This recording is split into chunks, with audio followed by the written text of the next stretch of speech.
책임 투자라는 거에 있어서, 그러니까 책임 투자의 정의부터 좀 먼저 내려보면, 그러니까 쉽게 말해서 약간 그런 거예요. 그러니까 우리들이 이제 그 기업들을 종목들을 막 이렇게 선택을 할 때 보통 그거 많이 보잖아요. 그러니까 많이들 얘기하는 게 어떤 이익 지표들, 재무 지표들 이제 이런 걸 가지고 최종적으로는 이 기업이 가치 대비 싸요, 비싸요 이제 이런 얘기들을 하잖아요. 근데 사실 이 기업의 가치, 그러니까 주가라는 게 단순히 어떤 재무적인 지표만을 가지고 움직이지 않는 것 같아요. 그래서 결국에는 뭐 어떤 간략한 함수로 만약에 표현을 해본다면 뭐 기업의 가치는 경제적인 가치와 어떤 사회적인 가치의 함수이다. 혹은 기업 가치는 어떤 유형의 가치와 무형의 가치의 합이다. 이렇게 얘기를 할 수 있을 것 같아요. 그래서 이 ESG라는 거는 어떤 그 재무적인 정보뿐만 아니라 이 비재무적인 정보들 이제 이런 것까지 포괄적으로 이제 포함해서 그 투자 의사결정에 반영하는 걸 책임 투자라고 보시면 될 것 같고, 그리고 아까 질문 드린 그 ESG라는 거는 단순히 얘기하면 그런 거예요. 그러니까 기업들이 환경, 사회, 그리고 지배구조와 관련돼서 받아보는 성적표라고 생각을 해보시면 될 것 같아요.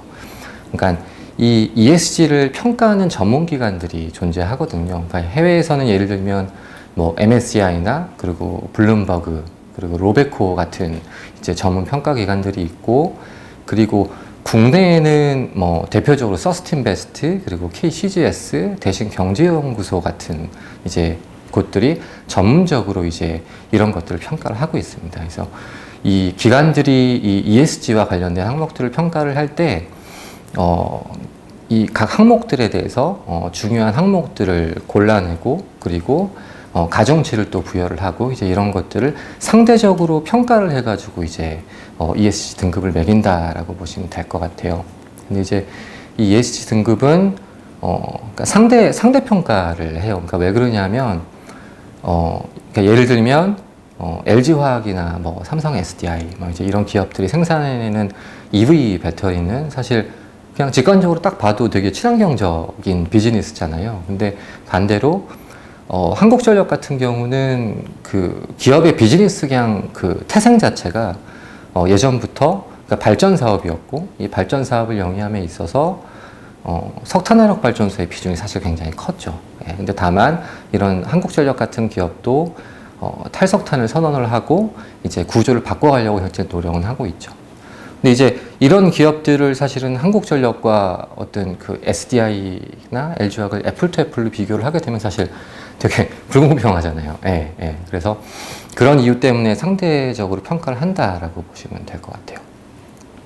그리고 ESG 등급의 한계점, 예, 말씀하셨잖아요. 근데 그러니까 우리가 되게 고민을 해봤을 때 ESG 등급이라는 거는 우리들한테는 이 기업들이 가지는 지속 가능성이라는 측면에서 굉장히 유용한 정보들을 제공을 해줍니다. 예, 분명히 맞고. 근데 다만 일부 한계점들이 조금은 존재는 해요. 그러니까 예를 들면 각 기관마다 같은 기업의 실질을 두고서 이 ESG 등급 자체가 좀 다르게 나타나게 되는 경우도 있고, 그리고 아직까지는 ESG 어떤 그 정보 자체가 조금 공유가 안 되고 있다라는 측면도 좀 일부 있긴 해요. 그러니까 직관적으로 좀 설명을 드리면 대기업 같은 경우는 사실은 뭐 꼭 그런 건 아니지만 일반적으로는 그 인력 자원도 좀 풍부하고 재무적인 좀 여력도 있고 그러다 보니까 상대적으로 이 ESG와 관련된 이런 정보들이 굉장히 수월하게 좀 공개가 되는 편이에요. 그러니까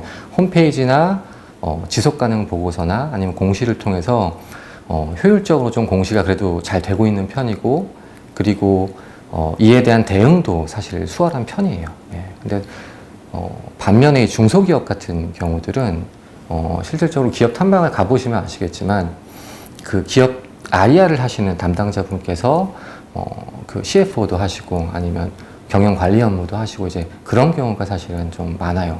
그리고 상대적으로 재무적인 부분도 좀 그렇고요. 그래서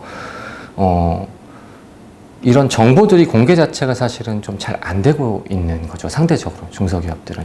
근데 이제 이런 문제점들이 ESG 등급 산정 자체의 문제라기보다는 우리가 고민을 해봤을 때 이제 이런 것들은 아직까지는 그 등급 산정이 아직은 좀 표준화가 좀 덜 돼 있는 부분, 그리고